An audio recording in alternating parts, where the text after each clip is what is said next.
G'day, Bomber fans. Great way to kick off the year. The boys' season is wrapping up. We are entrenched in the bottom four, but the girls are going to give us something to be excited about this year if they keep playing like that. They played very good footy. It was a cold and damp and dull night in Canberra, but the Bombers made it a fun one. A big win to kick off the 2025 campaign. Injuries to our backline, still waiting on players to return, but we are looking good while we wait. Essendon smashed the Giants in Canberra, so let's talk about the game. Also, by the way, this is fun, for me at least. I don't know if it's fun for you guys, but for the first time on this channel, leave your votes in the comments below. These videos don't get as many views usually, but there are a few of you that got around the votes last year, which I didn't count. This year we're going to make it a joint count, so leave your votes in the comments. 3, 2, 1, and a role player. Why the hell not? Let's add in a role player. And also, another first for the channel. I'm not sober. I don't know if you guys noticed that. So we're going to see how this goes. I watched the game sober, don't worry. But right now, I don't know if I am, so let's get into it. Quarter by quarter recap. The first was a stressful quarter of footy. The Giants not only kicked the first goal of the game, but they had a lot of the play. They were putting us under the pump. We were under the pump in the back half. The ball was locked in there. They actually controlled a fair bit of the game. And by the way, if you didn't know, the Giants came into this game, I'd say, as underdogs. I think the Bombers were probably expected to win this game. We did manage to ease some pressure through Daria Bannister and Courtney Murphy on her club debut. It was against the grain. We led by 2 points. I didn't think we deserved it, really. We had the... it felt like all the play was with GWS. The second quarter, all the stress was eased. The Dons woke up from the nap and started to get the ball rolling. We would score 4 unanswered goals for the quarter. They were fun goals, too. Our leader, Bonnie Toogood, got the term started. It was the Holly Riderwood show after that. She would join the first kick, first goal club and the second kick, second goal club as well, nailing 2 on debut. Sophie Alexander steered through a set shot, and just like that, it was a 2-point lead at quarter time, turned into a 26-point lead at the main break. The third quarter, it was a lot more even. In fact, you could even say it was goal for goal. The Bombers were the more clinical team and just better out there, really. Toogood took a strong mark to nail her second goal, and then it was the the Maggie McLaughlin show in the third quarter.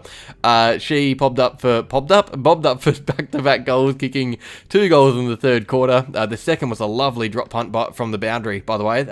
If that wasn't enough, another debutant got on the scoreboard because Grace Bellany, our prize pick from last year's draft, took her chance to, from 35 out, to kick her first goal as well. It was great. It was raining goals. We led the final break by 38 points with the win all but secured. The fourth quarter, you'd be fair to think we would slow down the scoring, but Brooke Walker came out in the first 20 seconds and joined in on the fun. Prasparkas kicked a goal. There were some other goals as well after that, but the game was won by a pretty large margin. I don't have the margin down in my notes. I should have done that. So the exact margin is on screen for you guys. You can read it. I can't. But yeah, I think it might have been a record for the AFLW team, I think I heard, which is great. That is good. We like a good record. We've been breaking records in the AFL, not for good reasons, so it's good to have a record that, we can talk about with a smile on our face. That is if this is even a record, because I'm not even 100% sure. All right, let's talk about the game. It was pleasing. It was good because I thought it was good to see the team struggle, or it wasn't good to see the team struggle early. That wasn't the pleasing part of it. The response was good. So it wasn't great seeing GWS get the better of us in open play to start because they are tipped to be pretty low down on the ladder. So early on, I was worried.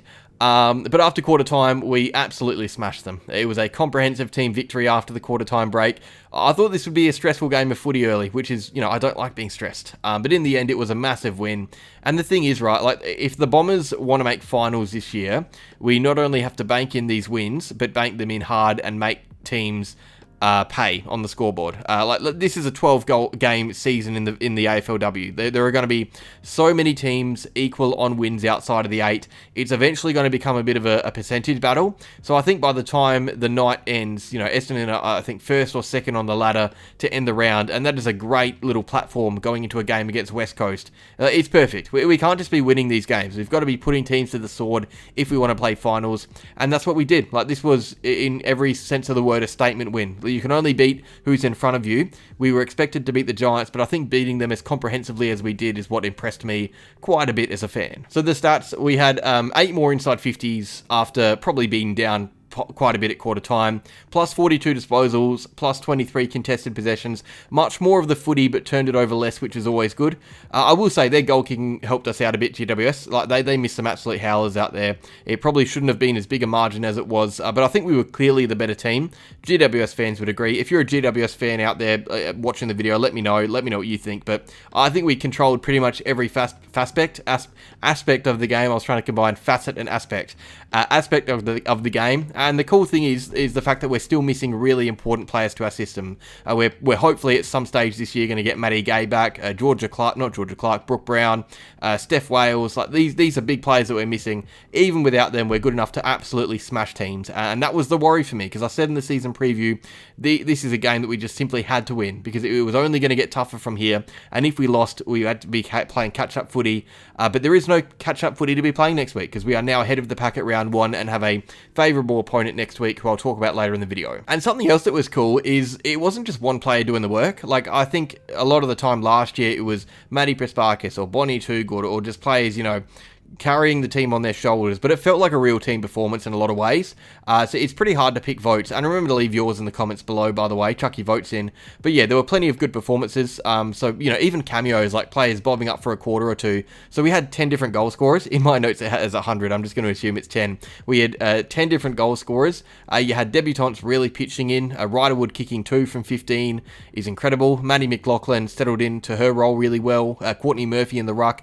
Bellany looked at home. We had plenty of young kids out there looking ready for footy. I also want to shout out young Taya Chambers, because Bellany and Ryderwood and McLaughlin and Murphy got highlights, but Chambers down back I thought was really solid in her first game, and didn't get a goal, but was really solid. So yeah, I think, missing players, but the kids stood up, and that's pretty much how it's going in the AFL, except here where we've got enough top end talent to really get the job done and beat teams that we should be beating. So overall, good performance. It's hard to in any way be disappointed with what we saw. Maybe at times there was a lack of synergy in the back half without those key players, and I thought we were slow to get going, which will be trouble against a better team. I'll talk about our next opponent in a second. I'll get through the votes first, but overall, it's good to be winning games of footy, because it hasn't happened in a while for the Bombers. I thought we looked really dangerous. We had lots of different goal scorers, and plenty not even at their best. I think the scary thing is that we've still got levels to go through from here. We just have to hope that those levels remain, or I guess come out against good sides. But yeah, really good start to the year. It's hard to be anything but positive watching this game. It felt good to be, hearing the song getting sung again, seeing smiles on faces, goals being kicked, the crowd up and about. It was good to watch. The Bombers got the job done. Let's get on to the votes. One vote to Daria Bannister. I thought she got us going when it really mattered. There were probably better or more consistent players throughout the game, but when the game was on the line, I thought she was our best player, kicking goals, setting up others, so I wanted to give her some love. She was quite near the end, but by that stage the game was won. 2 votes to Georgia Nanscorn, who was just an absolute workhorse in the guts, along with the 3-vote getter Maddie Prespakis. What a gem these players are in the midfield. I loved, Maddie P and Georgia Nanscorn are just like those are players that our AFL team really need. We got to clone these guys and just put them on the AFL list. And the role play for the first time for the AFLW, I'm going to give it to Alex Morecambe. I felt like there were some really good defensive efforts and a good defensive mindset, some good intercepts, providing good contests. But yeah, those are the votes. Could be so many other players. Steph Kane was great in her milestone game. Georgia G, Holly Ryderwood, Amy Gaylor, some really good performances. Leave your votes down below. Alrighty, so our game next week is against the West Coast, the mighty West Coast Eagles, at Windy Hill. We've got a home game, so get out to that one if you can. It's a Sunday game against West Coast. They recently beat the Suns at home. That's funny. I don't know about you guys if you get this mindset, but it's sometimes going from AFL to AFLW, it is really hard to keep track of who's good and who's not, because I was going into this game like, oh gee, we got to play GWS away from home. That's a loss. And then I realised, oh wait, it's the AFLW GWS, and then you've got Gold Coast in the AFLW who aren't as good. And you guys get what I'm saying. Yeah, based on expectations, I think we're going to be. This is a horrible video. I'm sorry. I think we're going to be going into this game as favourites. Daisy Pearce is the head coach there at the Eagles. Love Daisy Pearce, just a legend.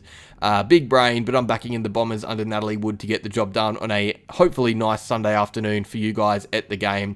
Get out to it if you can. Support the girls. Get a crowd in. I think we're going to be playing some good, exciting footy in 2025 if this game was anything to go off. But that is all. I'm going to go to bed. I'm gonna close my eyes and sleep. I'll see you guys tomorrow. Cheers for watching, Bomber fans. Make sure you like if you enjoyed, subscribe if you're new, and go Bombers.